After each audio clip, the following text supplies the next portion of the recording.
Hi Stonites, this is Sir Polly once again from the Department of Political Science. Hope you are all keeping fine and safe at home. In the last videos, I was trying to explain to you about the end of bipolarity from the second chapter of the contemporary world politics. And I'm sure by now you know the meanings of bipolarity, unipolarity, and multipolarity. In the first chapter, we learned about Cold War. That was one of the most important events that took place in the world after the Second World War. And the second most important event that took place in the world was the end of bipolarity, where the power relations in the world, the order in the world changed from bipolarity to unipolarity.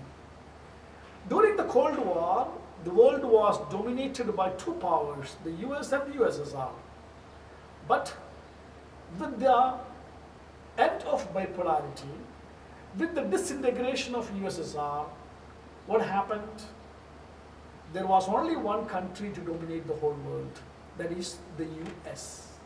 And so, the world came into unipolarity, an order where the entire world is dominated by one country, that is the US. Well, my dear boys and girls, today we will be learning a bit more details about this particular topic, end of bipolarity. And the first topic that I have selected is CIS. The full form of CIS is Commonwealth of Independent States. What is a CIS? When I explained about the disintegration of USSR, I told USSR was divided into 15 independent countries. Among these 15 independent countries, the most powerful country was Russia. Russia was one of the 15 independent countries. Now, for some time, for all the formalities to be done, all these 15 countries remained under one umbrella known as CIS.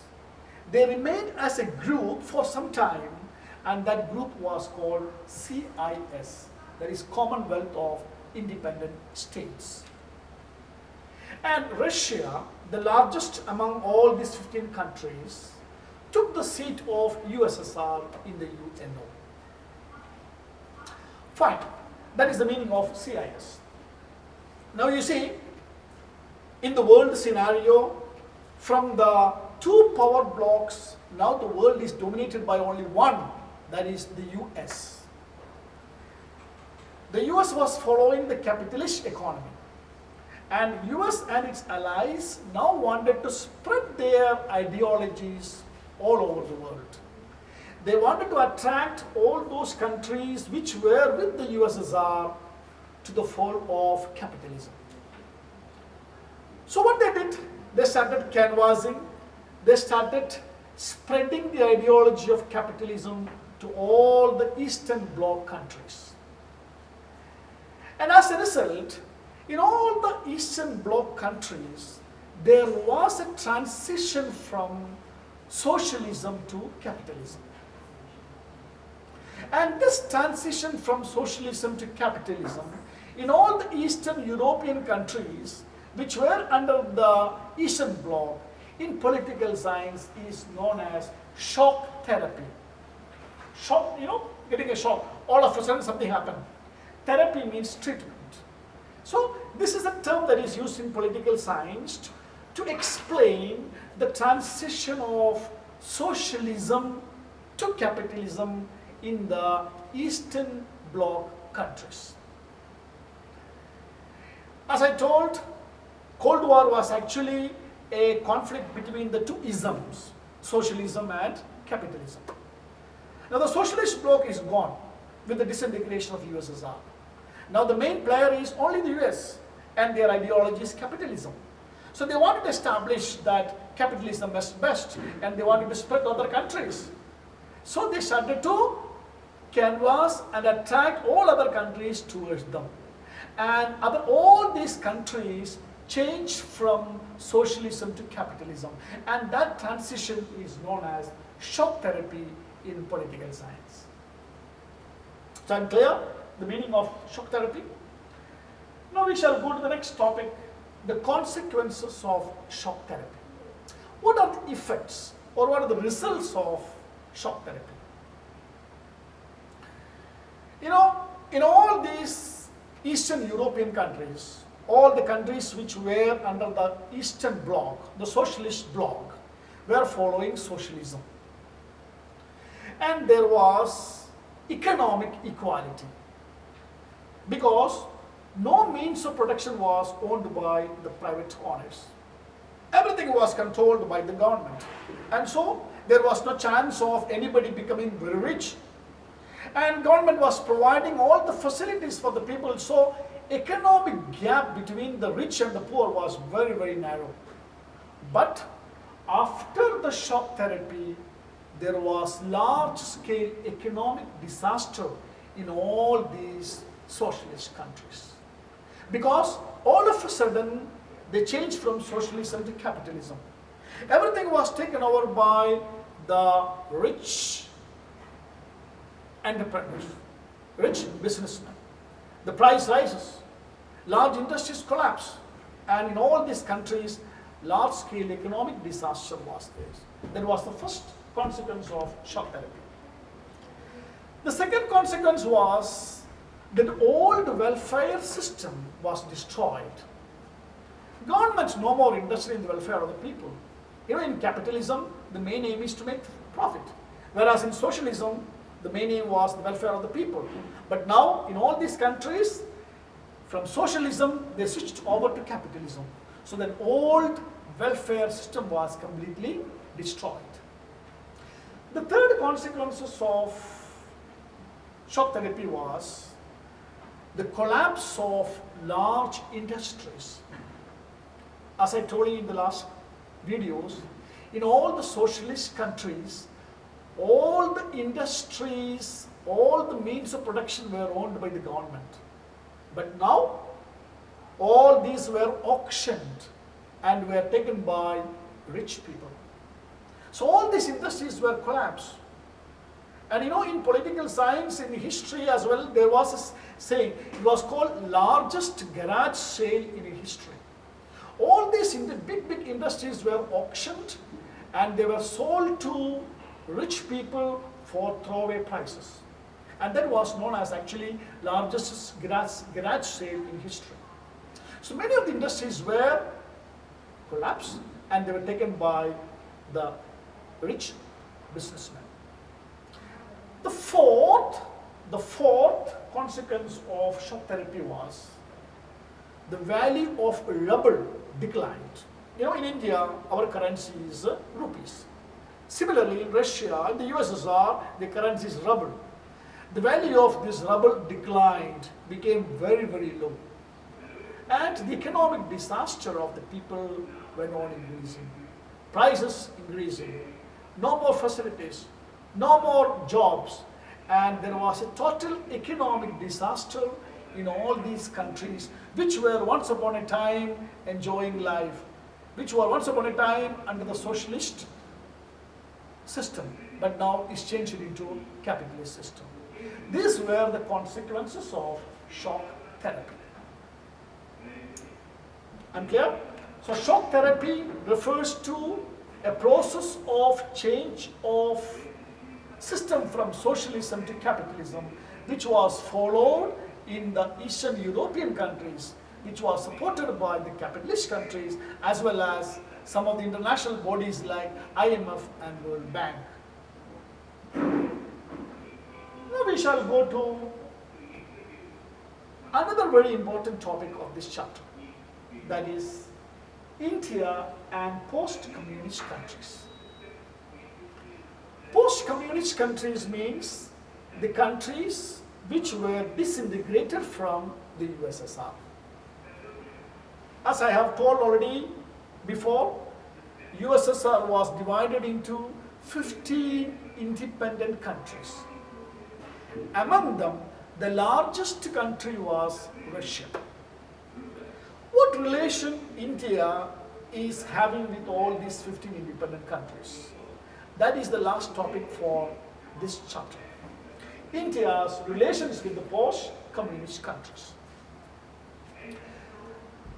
You have heard from me in the first chapter, when the world was divided between Western Bloc and Eastern Bloc, India as well as many of the Asian and African countries decided not to join any of this bloc. And this policy of not joining any of the bloc was known as NAM, Non-Aligned Movement. So India did not join either with the USSR nor with the USA. And yet, India had a very, very close relations with the USSR, even during the Cold War. After the Cold War also, after the disintegration of USSR also, India maintained a very, very good relations with all these 15 communist countries. And especially, India had a very, very close relations with the largest country, that is Russia. Among the 15 countries I told you, Russia is the largest country. And India is having a very, very, very close relations with this country. Both India and Russia have a common world order. Both the countries believe that the world should be controlled by not only one superpower or two superpowers, they believe in multipolarity. Both India and Russia believe that world should be controlled by not two, but multipolarity. There should be many countries acting as main players in the world politics. India gets lots of support from Russia in many areas. Similarly, Russia also gets a lot of support from India. Both India as well as Russia help each other and benefits from each other. I would like to tell you some of the points from by which I want to tell you what are the benefits that India gets from Russia. You know, Russia is one of the main supporters for India on several issues. One of the main issues that India is facing in the politics is the Jammu and Kashmir issue. You know that because of this Jammu and Kashmir, India and Pakistan is having a continuous conflict. Kashmir is believed, Pakistan tells that Kashmir is theirs, whereas India tells Kashmir is ours. And there is, a continuous conflict going on between India and Pakistan. And on this issue, India is getting a lot of support from USSR. India also gets a lot of energy supplies from USSR, especially nuclear energy materials we are getting from USSR. India gets a lot of information regarding international terrorism from USSR. Another very important reason where India is getting the help from USSR is the balancing of power in the Asia. In Asia, one of the greatest power is China, and India is not having very good relations with China. And in order to balance our relations with China, the main supporter for India is USSR. So you see, India gets a lot of support from USSR. Similarly, USSR also benefited from India. How? India is the second largest arms market for USSR. Most of the military equipments of India we are getting from USSR. The tanks, missiles, aeroplanes, jet planes, submarines, all these we are buying from USSR. So India is the second largest market for USSR. Similarly, India and USSR have made several agreements regarding a lot of scientific projects as well as space projects. So you see, India had good relations with the USSR during the Cold War, even though we did not join with it. Even after the disintegration, India is having a very, very good relations with all the 15 independent countries, and especially with Russia. So my dear boys and girls, I'm going to recap, I'm going to wind up this chapter, that is the end of bipolarity. Before I wind up, I would like to rewind and recap once more what we have learned in this chapter. The name of the chapter is End of Bipolarity. Bipolarity refers to a world order where the whole world is dominated by two countries. It was USA and USSR. And end of bipolarity means that domination by two countries collapsed, where how USSR was disintegrated, so bipolarity ended and the world came into the hands of unipolarity, where the world is dominated by only one country, that is US. We also have seen the process of disintegration of USSR. CIS. CIS refers to Commonwealth of Independent States. After the disintegration of USSR, all the 15 countries decided to stay under one umbrella as one group known as CIS, Commonwealth of Independent States. Next topic, shock therapy. It refers to a painful process of transition from socialism to capitalism in the Soviet bloc. And the last topic we learned was India and post-communist countries. India had and India is having as well, very good relations with all the post-communist countries. But India's relations with Russia is the maximum. I hope you have understood this chapter well, and I request all of you to listen to these videos carefully, as well as refer to the PPT notes that we are sending to you, as well as read the textbook. Using these three tools, the videos, the PPTs, and the textbook, I'm sure you'll be able to understand the chapter very well. Till then, take care, stay home, stay safe, and thank you so much.